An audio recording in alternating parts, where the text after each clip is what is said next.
anggapan pakai COVID. Ada beberapa netizen yang berpendapat seperti ini. Entahlah percaya atau tidak, orang sakit biasa dimasukin data COVID disuruh tanda tangan, padahal belum tahu dia sakit COVID atau enggak.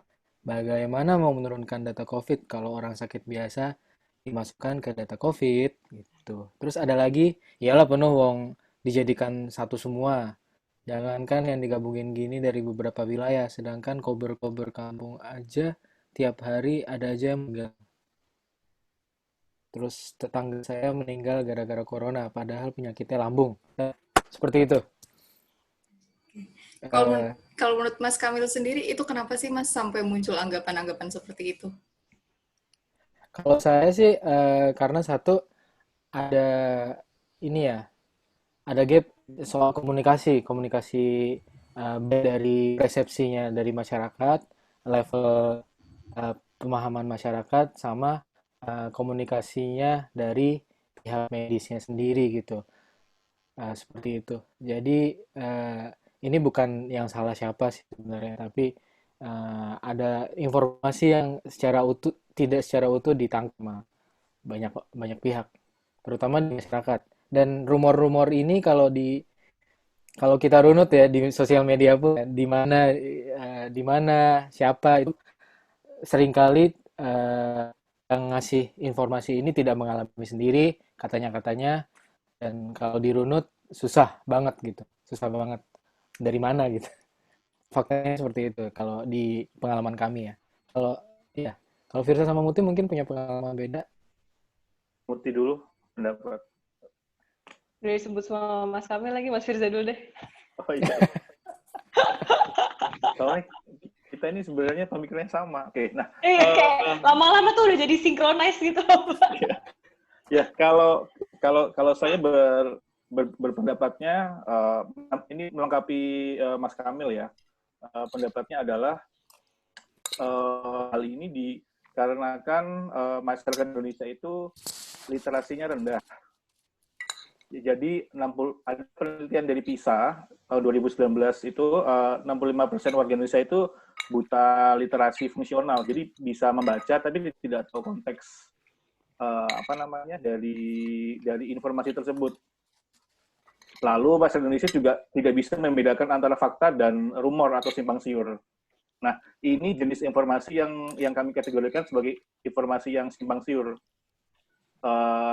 Menambahi Kamil tadi, mostly yang bercerita tentang hal ini adalah dimulai dengan kalimat dengan katanya si A, katanya paman saya, katanya tukang pam, dan seterusnya. Dan ini bergulir-gulir terus dari grup WhatsApp satu ke grup WhatsApp lainnya, sehingga sebenarnya ceritanya sama. Namun kalau ditanya faktanya apa, tidak bisa membuktikan rumah sakitnya di mana, siapa pelakunya, itu tidak bisa dibuktikan. Jadi secara besaran memang ini ada gap informasi sama komunikasi, plus masyarakat tidak bisa atau belum membedakan fakta dan berita simpang siur. Dan masyarakat suka dengan berita yang seperti ini. Iya. Itu benar dari saya. Kalau dari Mbak Muti mungkin ada pendapat? Apa ya? Kayak mungkin tambahan aja sih, Mas Kamil sama Mas Firza udah lengkap banget nih jawabnya. Menurut aku juga bahwa pandemi ini kan sesuatu yang baru banget orang semua alamin gitu. Biasanya bencana alam yang kita alamin itu bentuknya beda, bukan dari bentuk wabah. Dan untuk kita bisa mengerti dengan sebenarnya wabah itu kenapa, biologisnya kenapa, itu kan hal yang kompleks banget ya sebenarnya. Makanya orang suka karena literasi yang rendah itu tadi, jadi mereka meloncatkan berbagai banyak proses untuk memahami sebenarnya masalah ini apa, dan mereka langsung ngambil ngambil kesimpulan dari sesuatu yang mereka lihat aja gitu. Dan dari situ biasanya mereka bikin ada narasi sendiri atau ada opini dari kepalanya sendiri tanpa sebenarnya punya punya pemahaman akan sebenarnya apa yang terjadi gitu. Berarti sebenarnya kurang lebih pola yang ditemukan kita dan teman-teman tim Pandemic Talk sendiri juga hampir sama ya. Pasti untuk narasi-narasi seperti itu dimulai dengan katanya ini, katanya itu, katanya teman saya gitu ya. Iya. Kalaupun ini sendiri ya, orang terdekat sendiri, misalnya ayah saya atau orang yang paling dekat, dia itu mainnya ada bukti loh, persepsinya dia doang gitu, bahwa kayaknya itu meninggal, kayaknya gitu loh, bukan katanya plus kayaknya. Jadi itu dijadikan keyakinan yang sangat hakiki gitu di dia gitu. Udah gitu. Oke. Nah, kalau kan beberapa hari ke belakang itu sempat ada wacana untuk mengeluarkan taruhlah angka kematian yang berdasarkan penyakit bawaan ya. Itu kan sempat ramai itu dibahas. Karena ada salah satu Pemprov yang menginisiasi itu, kemudian disambut oleh pemerintah pusat untuk mengeluarkan angka. Jadi angka kematian tuh pure angka yang karena COVID aja. Itu kalau pendapat dari teman-teman Pandemic Talk sendiri seperti apa? Ini sih Mas Kamil aja yang jawab ini, medis. Oke. Jadi kalau ngomongin soal kematian itu emang dari dulu, dari awal ada ilmu kedokteran yang membackingnya itu adalah sebuah hal yang sangat sangat discussable lah, sangat bisa didiskusikan. Jadi misalnya ada orang di luar konteks wabah ya, misalnya ada orang meninggal karena kanker gitu. Apakah kankernya membunuh secara langsung? Ya tentu tidak. Penyebab kematiannya adalah gagal nafas. Gagal nafasnya kenapa? Karena pneumonia. Pneumonia kenapa? Karena efek komplikasi dari kankernya yang menyebar sampai paru. Kenapa kanker itu bisa jadi infeksi gitu? Itu karena perawatan. Jadi yang sebab meninggalnya kenapa coba? Kan kita nggak bisa urut kan? Apakah karena kankernya? Apakah karena kumannya? Pneumonia kan infeksi.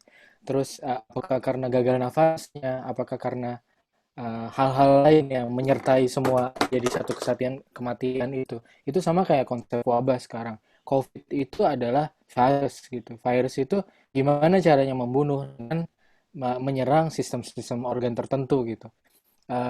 Comorbid itu adalah penyakit penyerta yang sudah ada sebelum ada COVID-nya nyerang di orangnya gitu. Jadi kalau misalnya tanya orang yang punya sakit jantung terus kena COVID terus meninggal, itu COVID-nya jantungnya gitu. Kan ya, kalau dalam konteks wabah dan untuk mengendalikan wabah, kita harus bilang itu COVID-nya, bukan karena jantungnya. Karena kita tujuannya apa? Tujuannya untuk mendata ini adalah untuk mengendalikan wabah, bukan mengendalikan komorbid. Ya itu aja sih. Jadi kebijakan ini sudah ada paduan dari siapa? Dari WHO. Jadi kalau Indonesia mau bikin sendiri, ya kita harus tengok lagi gitu. Tujuannya apa? Kalau untuk tidak mengendalikan wabah, ya silakan. Tapi kalau untuk mengendalikan wabah, kita harus mematuhi itu pedoman itu dan mematuhi ilmu public health, bukan mematuhi ilmu-ilmu yang lain. Tambahan dari Mbak Muti mungkin atau Mas Firza? Mungkin tambahannya dikit aja sih, kayak tadi Mas Kamil bilang, memang ini kan panduan public health yang juga sudah dikeluarkan oleh WHO. Dalam artinya bahwa kalau misalnya memang negara ini serius dalam ingin mengendalikan wabah dalam public health, harusnya menggunakan kacamata yang sama, menggunakan parameter yang sama seperti negara-negara lainnya gitu. Dengan hal ini kita bisa benar-benar ngelihat, nggak cuman kalau misalnya kita mengeluarkan nilai atau jumlah orang-orang yang memiliki komorbid tersebut, cuma hanya lihat orang yang COVID aja, menurut aku itu tidak akan melihat dengan kacamata realnya dalam kondisi lapangan itu seperti apa gitu. Karena kan Halo?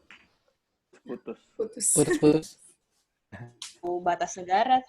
Putus-putus. Halo, Muti, tadi putus-putus Diulang nggak, Mbak? karena Atau nggak apa-apa? Ya. Boleh diulang dari tengah. Dari tengah. Dari yang tadi harusnya sama dengan negara-negara lain. Oke. Dari bulan Mei udah tengah. Oke. Udah kan ya? Aku takut ini lagi putus-putus ya udah. Oke. Nah, lupa gimana ya? Tadi menambahkan Paduannya harus Oke. kalau Kalau misal mengikuti panduan dengan WHO itu kan artinya mengikuti panduan yang dilihat oleh negara-negara lain juga dan menggunakan kacamata yang sama gimana sih kita mendefine penyakit ini gitu dan wabah ini. Selain itu juga menurut saya sendiri ya, dengan kita memasukkan angka kematian komorbid itu adalah artinya kita benar-benar melihat dengan kacamata di real life condition gitu, bahwa sebenarnya kan kita tahu kalau misalnya virus ini tidak hanya menyerang orang yang tidak sakit sama sekali. Kita tahu bahwa virus ini tidak ada batasan umur, tidak mengerti batasan geografi dan wilayah dan seterusnya gitu. Dan dengan kita memasukkan angka orang yang meninggal dan sudah memiliki komorbid itu kita melihat sebenarnya virus ini tuh bagaimana sih bekerjanya dan berlakunya di masyarakat. Ada tambahan kalau dari Mas Firza? Ya mirip sih. Saya yang lain lagi deh. Jadi kalau menurut saya ini kan sebuah pandemi ini kan penyakit komunal yang baru dan kita sebenarnya bisa menduduk letakkan seberapa buruk posisi Indonesia itu melalui indikator-indikator pandemi kan. Nah, indikator pandemi ini kan diatur oleh sebuah lembaga resmi yang membuat prosedur-prosedur secara global. Nah, apa yang terjadi jika Indonesia tidak mematuhi prosedur tersebut, indikator tersebut, yang terjadi ya akan terjadi ilusi angka. Apa yang ditampilkan tidak sesuai kenyataan nanti efeknya ya kebijakan yang ditampilkan pasti tidak tepat, kebijakan kesehatannya juga tidak tepat, dan yang paling buruk adalah ilusi buat masyarakat, seolah-olah yang meninggal masih sedikit. Jadi sense of crisis-nya tidak ada, pandeminya malah semakin lama. Yang mati tidak direport, namun ya tentu saja hal ini secara politis pasti menguntungkan untuk beberapa pihak. Itu pendapat saya sih. Oke.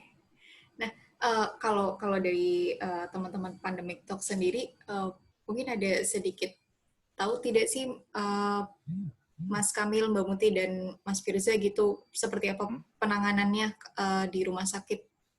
Mungkin tadi menanggapi sedikit komentar yang suruh tanda tangan untuk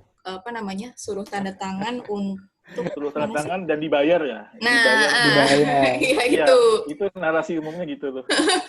Jadi aku mau jawab ya. Jadi ya di rumah sakit, di tempat-tempat rujukan di Indonesia ada 200 sekian rumah sakit rujukan berserta labnya, terus ada rumah sakit ini ya, lini primer lah istilahnya, puskesmas, UGD, rumah sakit yang lain yang semua mengalami menerima pasien COVID gitu. Menerima dalam arti nanti di garda awal kan nerima, dites, disaring, baru dirujuk kalau benar-benar positif gitu. Positifnya gimana? Make tes PCR. Kita sendiri tahu kan tes PCR di Indonesia ini sangat kapasitasnya rendah, infrastrukturnya, SDM-nya macam-macam gitu. Terus dan tidak rata juga, bukan setiap daerah ada minimal segitu, tapi banyak daerah yang nggak ada seperti itu. Jadinya penanganannya di rumah sakit juga butuh waktu. Ada delay untuk testingnya, ada delay untuk nunggu isolasi kamar rawatnya, macam-macam. Karena di Indonesia sendiri nakes itu adalah kerjaan yang paling berisiko. Kalau menurut studi itu di Cina aja 10 kali lipat lebih terpapar gitu. Apalagi di Indonesia yang testingnya rendah, yang sama sekali buta. Jadi semua pasien yang datang itu dianggap COVID. Pasti dianggap COVID sebelum terbukti enggak. Itu yang nggak nyampe di masyarakat gitu. Jadi untuk apa? Untuk kebaikan semuanya. Karena nakes sendiri harus melindungi diri, ya kan, untuk safety ke pasien ya harus safe petugasnya juga gitu. Terus buktinya, indikasinya di Indonesia belum aman untuk nakes itu adalah kematian nakes ini kita termasuk yang jajaran tertinggi di dunia. Padahal kasus di Indonesia itu belum jajaran tertinggi. Akan atau enggak saya nggak tahu. Tapi untuk kematian nakesnya itu sendiri ada 10 besar kita di atas-atas gitu. Itu adalah indikasi bahwa kita belum terlindungi. Makanya untuk prevensi di lapangan itu kita mengcovidkan pasien, menganggap COVID itu ini kata-katanya mungkin bias ya, tapi ini yang terjadi bahwa kita ini memandang semua orang COVID, bahkan mereka sendiri menganggap dirinya COVID, OTG itu macam-macam, sampai terbukti enggak gitu. Yang kedua adalah nakes sendiri dapat untung, yang enggak kita sendiri semua capek, kita semua nakes, saya yakin, saya jamin kita semua pengen ini segera selesai, dan keuntungannya apa bagi kita? Nggak ada sama sekali, yang ada sebaliknya. Dan secara insentif atau keuangan, semua nakes di Indonesia ini sedang rugi besar karena income yang biasanya ada dari kerjaan semua rusak karena protokolnya dirubah gitu. Pasien menurun, lebih selektif, macam-macam, dan APD kan sekali pakai juga ada biayanya. Jadi dan dari pemerintah tidak lancar, apalagi ke daerah-daerah ya, tidak lancar untuk penyaluran insentif itu. Jadi sebagian besar nakes di Indonesia tidak mendapat sepeser pun dari pelayanan ini, tapi sebaliknya dapat risiko kematian malah. Itu aja sih.